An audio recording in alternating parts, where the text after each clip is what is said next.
Aïcha Kamoise ne peut pas acheter avec son blanc, Tala, puisque ils n'ont aucun lien. Elle n'est pas mariée. Comment elle a acheté avec son blanc? Maintenant, moi, je suis légalement marié.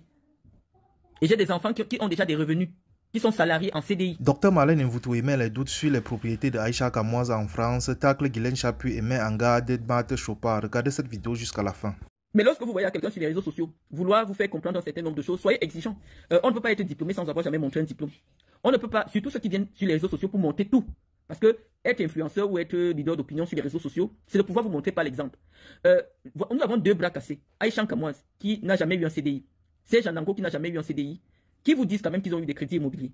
Donc, il faut savoir que ce n'est pas possible, quand tu as la vie de Aïcha Kamoise, de pouvoir obtenir un crédit immobilier. Quand quelqu'un vous dit que j'ai pris un crédit ou je n'ai pas pris un crédit, ne serait-ce que les messages de la banque, les messages du banquier qui valident qu'effectivement, nous mettons en place votre crédit immobilier, on ne demande même pas l'acte notarié. Nous pensons simplement que lorsque vous avez déjà la responsabilité, ou alors vous voulez prendre la responsabilité de dire aux gens comment vivre leur vie, vous devez être transparent pour qu'ils puissent s'inspirer de vous. Peut-être que nous, on a entre guillemets raté parce qu'on n'avait pas de mentor. Vous venez de devenir du mentor alors que vous ne présentez rien. On dit que les diplômes en France ont une clé. Bon, là vous avez Élise Océane, c'est ma dernière fille là. Voilà. Voilà le mail du banquier. Il dit, Mademoiselle Ikoto, idéalement, il faudrait que votre nouvelle conseillère vous rencontre avec vos parents afin d'étudier votre demande et avoir l'accord de vos parents et que nous puissions regarder si vos parents peuvent se porter garant pour votre prêt. Un garant doit avoir la possibilité. Ça, c'est le mail de la banque. Hein. Ma fille va acheter son appartement. Donc, je vous montre comment ça se passe. Un garant doit avoir la possibilité de payer votre prêt si vous ne pouvez plus le faire. Et donc, nous devons étudier la capacité de prêt de vos parents comme si c'était eux qui réalisaient le prêt. Quand seriez-vous disponible pour un rendez-vous? Et lors du rendez-vous, il faudra également amener les 3 derniers bulletins de salaire de vos parents, le justificatif d'épargne et le détail de leur prêt s'il y en a. Ça, c'est la banque. Donc, on vous montre les différentes étapes du prêt. On vous montre les différentes étapes du prêt. Donc, nous engageons. C'est pas qu'on s'exhibe à vous dire comment c'est compliqué pour des jeunes d'obtenir des crédits. Lorsque vous êtes jeune, ce sont vos parents qui sont engagés dans votre crédit. C'est leur capacité financière qui est engagée dans votre crédit. Surtout que vous êtes célibataire, vos revenus ne sont pas encore... je vous dis que pour que la banque vous prélève 1 000 € le mois, vous devez avoir au moins 3 200. Donc il faut avoir des garants. Donc nous ne voulons même pas l'acte notarié de Aïcha Kamoise. Nous voulons simplement qu'elle nous montre le message du banquier qui atteste de la mise en place de son crédit. Voilà la démarche de ma fille qui a commencé. Donc, je vous présente tout. Voilà comment ça se passe. Elle a 18 ans. Et donc, voilà, si elle veut s'engager dans un prêt, ce sont ses parents qui sont des garants. Et c'est ce que je ne fais que vous dire depuis. Donc, on est en train de vous expliquer que toutes ces personnes devront nous faire les mêmes démonstrations. C'est pas qu'on est trop exigeant, on dit simplement que faites la même chose. Et les Camerounais vont s'inspirer de vous. Vous qui avez réussi, vous qui dépassez les autres, les Camerounais veulent s'inspirer de vous. Donc, ces incohérences-là, ou alors du moins ces mensonges-là, nous poussent à comprendre qu'en réalité, Aïcha Kamoise et Anango ne sont que des mythomanes. C'est-à-dire que ce n'est pas la photo d'une maison. La photo d'une maison n'est pas la preuve de ta propriété sur la maison. Il faut des documents notariés, ou du moins, il faut montrer, parce que les achats de maisons en France ne se font pas en espèces. Ça se fait de compte bancaire à compte bancaire. Donc, c'est le banquier qui sait combien il doit verser au banquier de la personne qui vous paye la maison. Donc, toute la transaction se fait autour de votre banquier et qui prend suffisamment de garanties avant de vous accorder le crédit, un crédit aussi important. Un crédit aussi important. Donc, lorsque je vous ai dit cela, moi c'est mon avis, hein, je viens vous expliquer pourquoi je ne le harcèle pas, ou du moins je ne réagis qu'à ce qu'il fait, ce que je pense que, en réalité, dès que vous dévoilez un mythomane, il a une obsession désormais sur vous. Je pense que c'était trop facile que Anango puisse me démasquer avec beaucoup plus de force, c'est-à-dire que maintenant qu'il a découvert que mon bac est vrai, je lui propose de nous montrer la preuve de sa sortie, ou alors la preuve de son diplôme à machin, et moi je mets tous les numéros de mes diplômes master machin, vous les vérifiez, puisque c'est une opération qu'on avait déjà faite au mois d'août. Moi je dis tous mes documents ont des numéros que n'importe qui peut vérifier. Vous entrez dans le site de l'État, vous vérifiez si la vérification a été faite, on va vous dire auquel a été faite. Ce n'est pas parce que, je ne sais même pas, pour dire que le document de quelqu'un est faux, c'est quand vous avez le numéro de ce document et que le site du ministère vous dise que non, nous ne reconnaissons pas ce document. C'est ça. Mais ne viens pas dire que regardez, le I est écrit comme ça, le A est écrit comme ça, la date est comme ça. Non, c'est pas ça qui rend le document faux. Le document, c'est son numéro. Le document, c'est le matricule. Dès que vous mettez le numéro, dès que la machine reconnaît, même si on a mal écrit mon nom, c'est mon document. Nombreux parmi vous sont des mythomanes. Vous allez nous trouver tous les subterfuges pour nous prouver que on ne peut pas avoir la traçabilité de la transaction immobilière. Je vous dis qu'une transaction immobilière est l'une des transactions les plus lourdes sur le plan juridique. Donc, ce n'est pas quelque chose de léger. On n'achète pas une maison comme si on se lève, on va au marché, on achète quelque chose, on rentre à la maison avec. Il y a d'abord une première étape qui est l'expertise du bien que vous voulez acheter. Que Aïcha Kamoise nous présente l'expertise notariée du bien qu'elle a voulu acheter. Parce qu'avant d'acheter, il y a d'abord un notaire qui expertise le bien. Et pour que la banque soit sûre qu'il n'y a pas une opération de blanchiment d'argent, qu'on n'est pas en train de soit acheter la maison plus chère qu'elle ne vaut en réalité. Donc il y a plusieurs étapes que la loi française a mises sur pied pour encadrer les transactions immobilières. C'est l'une des plus lourdes transactions financières qui existent. Il y a toujours des échanges avec la banque. Ce n'est pas sorcier. Il faut toujours montrer que la banque a dit ceci, la banque veut ceci, la banque veut cela. Et lorsqu'elle met en place, je vous ai montré, lorsqu'on a mis en place le crédit de mon fils, la banque dit, demandez à Loïc de valider sur son espace personnel la mise en place du prêt. Il y a toujours des traces. Il y a toujours des traces. Donc on ne vous demande même pas les actes notariés. Venez seulement nous montrer les preuves que la banque vous a accordé un crédit. Elle dit maintenant que le courtier ne communique pas. Le courtier va communiquer, puisque vous avez contacté pour travailler pour vous. Il va vous dire que votre crédit a été validé, la banque dit ceci, voilà comment les mensualités. La banque, on vous communique. Notre peuple reste dans l'obscurité. Pourquoi? Parce qu'on prend des menteurs, des gens qui affabulent, on en fait des modèles dans notre société. On dit que toute personne qui a déjà 2000 personnes, qui vous montre tout et n'importe quoi, n'a pas quelque chose qui ne pourrait pas vous montrer. Voilà quelqu'un qui me dit que j'ai raison. Je vous dis non, c'est pas quelque chose qui se fait au hasard. Le crédit immobilier est tellement lourd qu'il y a trop de choses. Premièrement, même si la banque accepte de vous prêter de l'argent, on vous envoie faire tous les examens médicaux. Tous les examens médicaux parce qu'il y a une assurance sur le crédit immobilier qui dit que si vous mourrez, même un jour après que le crédit soit mis en place, la maison revient entièrement à vos héritiers. Donc vous savez que c'est un crédit très difficile à accorder. Ça veut dire que si vous deviez payer 2000 € pendant 25 ans, au bout de 2 ans vous mourrez, la banque paie pratiquement 500 000 €. Donc la banque ne s'amuse pas pour accorder 500 000 € à un individu. Donc nous disons qu'il faut... nous ne sommes pas exigeants vis-à-vis de vous. Aïcha Kamoise vous a dit qu'il y a moins d'1 an, elle a eu un crédit de la banque. Qu'elle vous montre seulement le message de la banque. Et nous on s'était, on lui donne le chapeau. Le crédit immobilier, oui, on lui donne le chapeau. Que oui, effectivement, tu as pu. Mais moi je vous dis, étant donné que ce sont mes enfants qui sont français, donc lorsque je vais acheter quelque chose, j'utilise le nom de mes enfants. J'utilise le nom de mes enfants, moi je ne suis pas française. Je ne vais pas venir faire des débats. Moi je vous ai posé mes actes de propriété du Cameroun parce que moi je suis propriétaire au Cameroun. Mais lorsque je vais faire des achats sur la France, je fais avec les noms de mes enfants. On vous dit que c'est moi qui dois m'engager. Je vous ai montré le mail. On dit que c'est moi qui devrais m'engager. On dit les parents. Ce sont les parents qui s'engagent. Donc c'est moi qui suis engagé financièrement dans toutes ces transactions-là.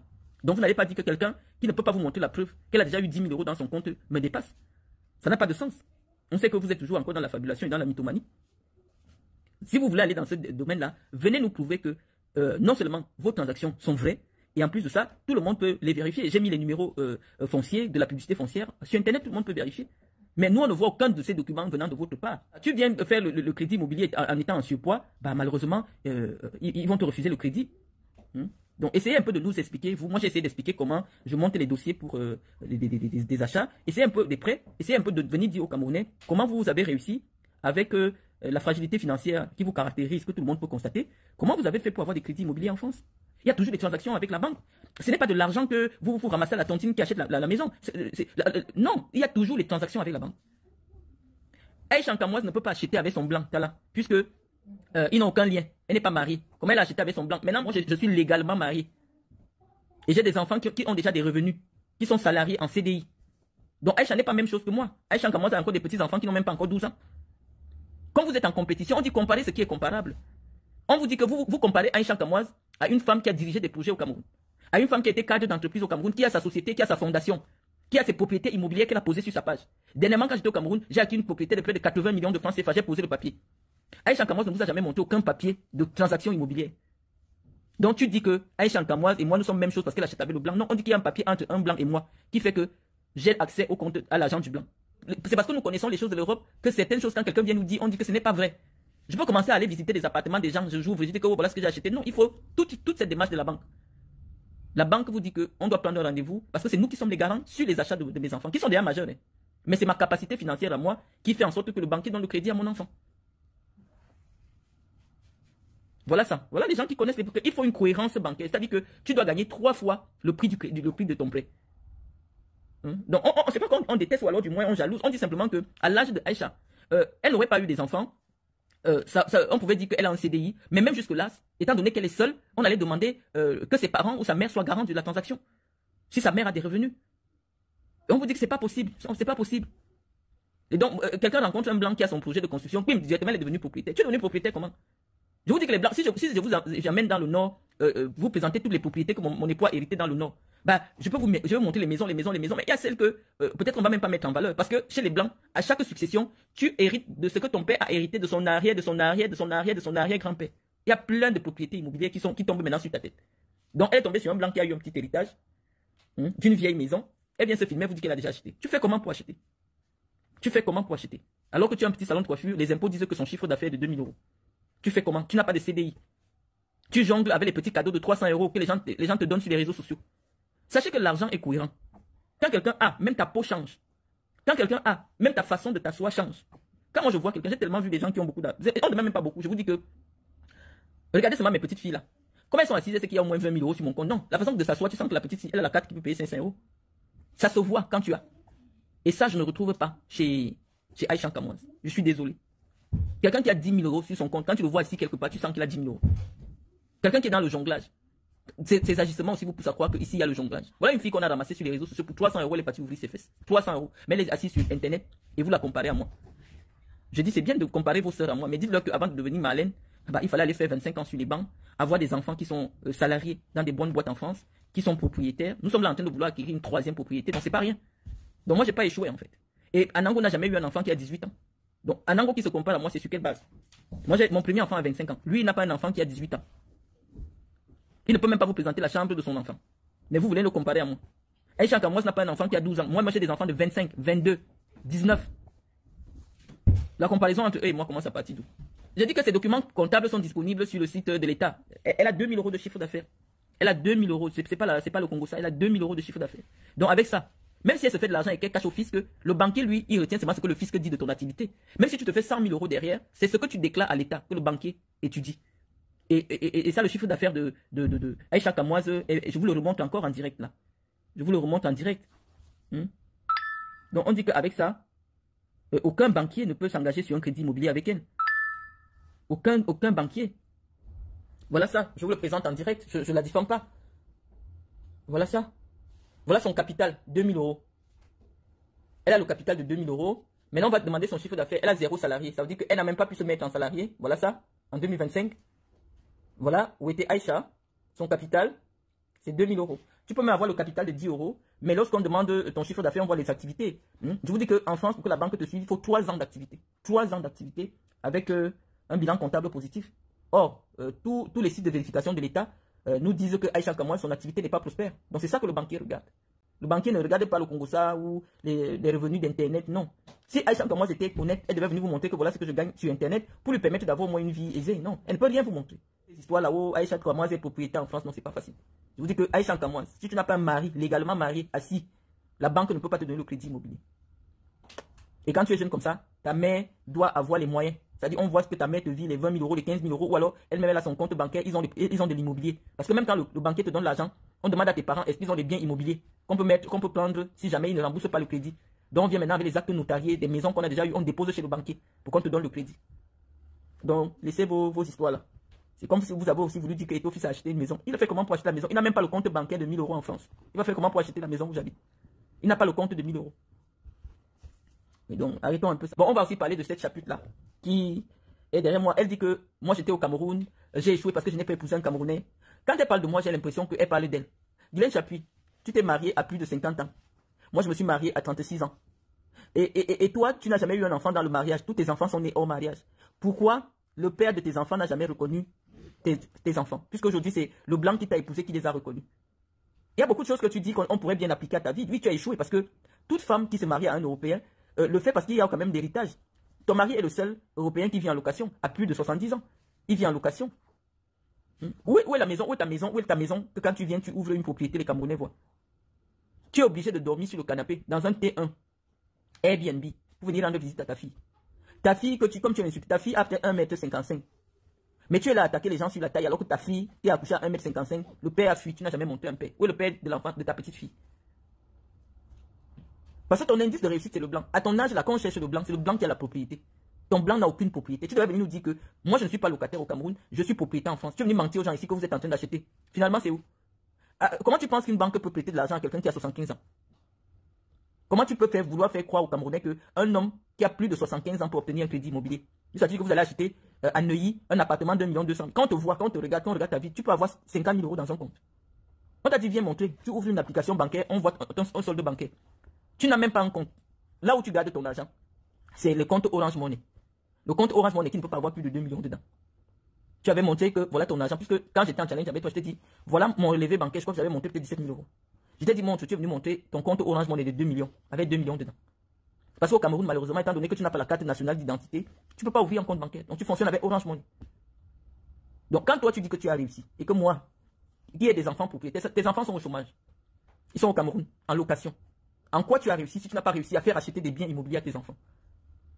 En quoi tu as réussi ton bec? Tu es assis au Cameroun pour dire que toi tu as réussi, moi j'ai échoué un bec. Alors que je sais ce que je fais étant assis ici, les banquiers m'écrivent sur les prêts de mes enfants. À quel moment, toi, on te voit aller signer un acte notarié ou alors faire des transactions bancaires pour ta fille? Je dis que vous rejetez votre échec sur quelqu'un qui vous dépasse. Sinon, votre acharnement n'a pas de sens. Guilin Chapuis, quand on te regarde, on me regarde, personne ne peut dire que tu me vaux. Non. À ton âge, lorsqu'on épouse un homme, on cherche l'homme qui a la maison. Ou alors, s'il n'a pas la maison, il peut t'acheter une maison. Si ton mari avait l'argent, tu ne serais pas en location. Ça, c'est un fait. Tu vas expliquer ce que tu veux. Oh, si je ne trouve pas au golf. Non, il y a des terrains au golf. Le golf, il y a les terrains. Quand on est quelqu'un qui a l'argent, il y a des terrains là-bas. Je crois que c'est le seul endroit aujourd'hui au Cameroun, à Yaoundé, où tu trouves des terrains disponibles. Même si ce n'est que 100 mètres carrés. Achète, tu es venu dire aux gens ici que là où tu habites, tu étais propriétaire. Mais le mensonge t'a retrouvé parce que tu ne sais pas qui est sur les réseaux sociaux.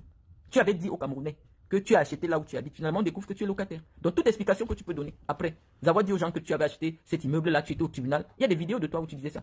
Que tu es au tribunal, tu as gagné ton procès sur cet immeuble. Depuis, tu ne voulais pas dire ça à tes internautes. Et maintenant que la décision de justice est sortie, tu as récupéré ton immeuble. On t'a entendu dire ça, Guilin Chapuis. On t'a entendu dire ça sur les réseaux sociaux. Donc, quand tu dis que tu as ramassé un vrai blanc, nous, on n'a pas de vrais blancs. On devait te voir être propriétaire. Moi, je me suis marié avec quelqu'un, j'ai d'abord regardé ce qui est derrière lui, ses parents. J'ai vu qu'à 32 ans, voilà. Aujourd'hui, on se promène avec un dossier notarié de plus de 2 millions d'euros. Donc, en termes de biens, mon mari est déjà millionnaire. Nous avons des biens immobiliers sur lesquels il n'y a pas le crédit. C'est-à-dire qu'on a une job. Donc, c'est moi qui étais plus intelligente que toi. Et il a encore sa grand-mère qui vit. C'est son arrière-grand-mère qui vit. Donc, les héritages de ça vont tomber. Voilà à quoi me sert mon école que je suis allé étudier le droit. Moi, j'ai su où j'entrais. Et je n'ai même pas encore fait 10 ans. Au plus de 2 millions d'euros de patrimoine immobilier sont déjà tombés. Toi, tu as eu quoi? Toi, tu as un mari qui a 75 ans. Donc, imagine-toi, d'ici à ce que Gaëtan ait 50 ans, le nombre de la quantité d'héritage qui doit encore tomber. Je te rappelle, sa mère vit encore. Sa mère est moins âgée que toi. Elle est née en 1970 ou 73. Bon, elle est 73. Sa maman vit encore. Sa grand-mère vit encore. Son arrière-grand-mère vit encore. Donc, c'est moi qui ai réfléchi avant d'entrer quelque part. Je me suis dit, j'ai des enfants, j'entre quelque part. Toi qui réfléchis, tu viens t'asseoir, tu ouvres tes vieilles fesses pour parler de moi. Tu es ici en Europe sans avoir une maison. Je parle de Zoua aussi, qui a épousé le seul blanc qui n'a pas de propriété. En tant que veuve, je t'ai vu faire la vidéo que je vais avoir ta vie comment Zoua. Tu n'as jamais mis un enfant que tu prétends avoir couché dans l'avion. Tu es la seule femme qui a épousé un blanc qui n'a pas une propriété. Quand vous êtes des idiotes, quand tu rencontres quelqu'un, il est en location, il faut lui demander, il faut vivre avec quelqu'un qui a une propriété. Parce que tu vas partir avec ça, pas de vivre de la pension veuvage, et tu es aujourd'hui coincé, tu ne peux pas te marier parce que tu comptes sur la pension veuvage. Vous ne réfléchissez pas, et vous venez rejeter votre échec sur les gens. Être allé à l'école, ce n'est pas pour travailler quelque part, c'est pour savoir aussi réfléchir sur ta propre vie. Je fais comment pour me marier avec le blanc qui n'a pas l'héritage? Je fais comment pour épouser un blanc qui n'a pas les propriétés? Parce que les choses les plus solides en Europe, c'est les propriétés. Zoua, je peux te dire challenge. Propriété en Europe, tu n'as pas. Mais tu me demandes un titre foncier au Cameroun, moi je te montre au moins 2. Tu me dépasses avec quoi? Moi, tous mes enfants sont en Europe. On voit leur vie en Europe. Toi, tes enfants, tous vivent dans la maison. Ils mangent le sac de riz, on te voit acheter. Ton fils a 20 ans ou 22 ans sur les papiers. Mais il n'a jamais fait une bonne école. Bébé Man n'a jamais pris l'avion. Et moi, je vais m'asseoir, je vais envier ta vie comment? Je vais envier ta vie comment? Quand je te montre des crédits immobiliers de mes enfants, je vais m'asseoir pour envier ta vie comment? Attends, quand moi aussi, je vais devenir veuve. Entre toi et moi, il y a au moins 10 ans d'écart.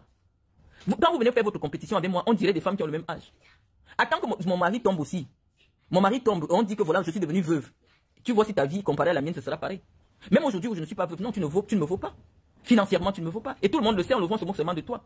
Arrêtez je ne sais pas pourquoi vous m'avez choisi comme cible, vous ces femmes-là. Toi, tu as déjà 52 ans. Moi, j'en ai 42. Avec tous mes enfants en Europe. Tous mes enfants en Europe qui ont une vie respectable. En quoi ta vie, moi, je peux m'asseoir et dire que s'il y a échange de vie, je vais aller m'asseoir au Cameroun avec 10 enfants dans la maison qui mangent le riz à même le sol. En quoi je vais t'envier, en fait? Et ayant perdu mon mari. Et survivant grâce à sa pension veuvage. Vous n'êtes pas intelligente. Il fallait chercher un blanc qui a des biens immobiliers. Quand tu viens en France, tu ouvres une de ces villas ou un de ces appartements. Non. Tu dis que je vais envier ta vie. Je vais envier ta vie de veuve qui ne peut pas se remarier pour 2400 €. Voilà mon petit mari qui a 20 ans de moins que toi. C'est sa paye. Ça veut dire que si on veut seulement comparer par rapport à sa paye, ça veut dire que ne serait-ce qu'à ce niveau-là, moi avec moins d'enfants que toi à charge, j'ai le même argent que toi. Maintenant, tu comptes que tous mes enfants travaillent. Tous mes enfants travaillent. À quel moment, à partir de ce moment, tu es encore en comparaison avec moi? Tous mes enfants sont français. Tu es venu en Europe, tu n'as même pas pu faire des papiers pour tes enfants. Ne serait-ce que ces papiers qui ouvrent le monde à tes enfants, tu n'as pas. Comment je vais m'asseoir pour me comparer à toi? Tu n'as pas pu faire avoir des papiers à tes enfants. Je me compare à toi comment je vois. Tes enfants n'ont jamais voyagé, ils n'ont pas de papier. Ils n'ont pas de papier, donc ton mariage n'a servi à rien du tout qu'à toi seul. Aujourd'hui, tu bénéficies d'une pension veuvage qui t'a rendu prisonnière d'un mort. J'ai 42 ans, j'aurai 43 le mois prochain. C'est la vérité parce que ma mère est née en 62. Je peux te montrer mon acte de naissance. Malheureusement, c'est la vérité. Hein. Et tous mes diplômes le prouvent. Que je suis né le 8 juin 82.